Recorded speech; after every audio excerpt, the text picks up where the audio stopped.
when we make the decision again, and the succession, what will be different this time? The succession process at Disney, first of all, is robust right now. It didn't. But was it not robust the first time? It was, but I think we're approaching it differently, and I just don't want to.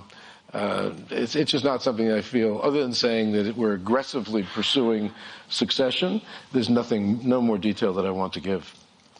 Do you think in 2 years you really will step down? Given the list of things that I have to do, yeah, I'm definitely going to step down. Well, you could say given... Welcome back to Totally Based. I'm Joey Gaskin. Elon Musk has been in an all-out war with advertisers right now, with Disney being a main key player in the ad boycott that's taking place with X. Elon Musk and the CEO for Disney, Bob Iger, were recently at the DealBook Summit for the New York Times, where they asked Elon how he felt about advertisers pulling their ads, and where Bob announced that he was going to be stepping down in 2026. And well, Elon feels like he's being blackmailed. Here's a look at what he had to say, and when we come back, I'll show you what Bob had to say about the admitted failures at Disney. Take a look at this. There was all of the criticism. There was advertisers leaving. We talked to Bob Iger today. I hope they stop.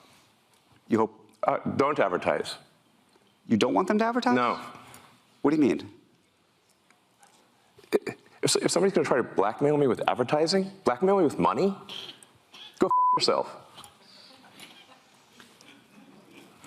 But go f*** yourself. Is that clear? I hope it is. Hey, Bob, if you're in the audience. Well, let me ask you then. That's how I feel. Don't advertise. How do you think then about the economics of X? If part of the underlying model, at least today, and maybe it needs to shift, maybe the answer is it needs to shift away from advertising. If you believe that this is the one part of your business where you will be beholden to those who have this view, what do you do? F-Y. I understand that, but there's a reality too, right? Yes. No. I mean, Linda Yaccarino's right here, and she's got to sell advertising. Absolutely. So, totally. No. Actually, what this advertising boycott is going to do, it's going to kill the company. And do you think that and the whole world will know that those advertisers killed the company, and we will document it in great detail. But those advertisers, I imagine, are going to say, we didn't kill the company. Oh yeah. They're going to say, tell it to Earth. But they're going to say, Elon, that you killed the company because you said these things, and that they were inappropriate things, and that they didn't feel comfortable on the platform, right? That's what they're going to say. And let's see how Earth responds to that. So okay, this goes back to we'll both make our cases, right? And we'll see what the outcome is. What are the economics of that for you? I mean, you have enormous resources, so you can actually keep this company going for a very long time. Would you keep it going for a long time if there was no advertising? I mean, if the company fails because of an advertiser boycott, it will fail because of an advertiser boycott. And that will be what bankrupted the company, and that's what everybody on Earth will know. But what do you think then of the, again, this goes back to the idea of trust, though. Then it'll be gone. And it'll be gone because of an advertiser boycott. But you recognize that some of those people are going to say that they didn't feel comfortable on the platform. And I just wonder and ask you and think about that for a second. Tell it to the judge. But the judge is going to be... the judge is the public. So my assumption is that Bob Iger was in the audience when Elon said what he said. And well, you heard him. So they asked Bob to come on as well, and they asked some questions about Disney as a company and just some of the admitted failures that are taking place at Disney. And he admitted to it. He admitted to the fact that they're focusing too much on messaging and not enough on storytelling and not entertaining people like they used to. Disney has gone woke. Do you create LGBT characters? So complicated. Well, let me start with content and your comment about woke characters. Our primary objective in creating content as a company, say for ABC News, which is obviously to inform, but is to entertain. Whether it's sports, whether it's Disney, whether it's Marvel, make things that entertain people. And the good news is there's a marketplace out there that demands entertainment. It's a fantastic business to be in because of that. I think what had happened over a period of time, it was building and building, and maybe I think it reached a peak of some sort while I was gone, is that creators lost sight of what their number one objective needed to be.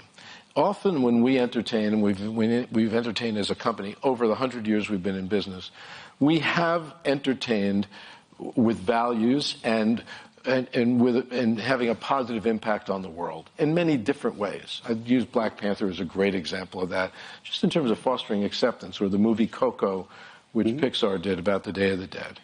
I like being able to do that. Entertain, and if you can infuse it with positive messages and have a good impact on the world, fantastic. But that should not be the objective.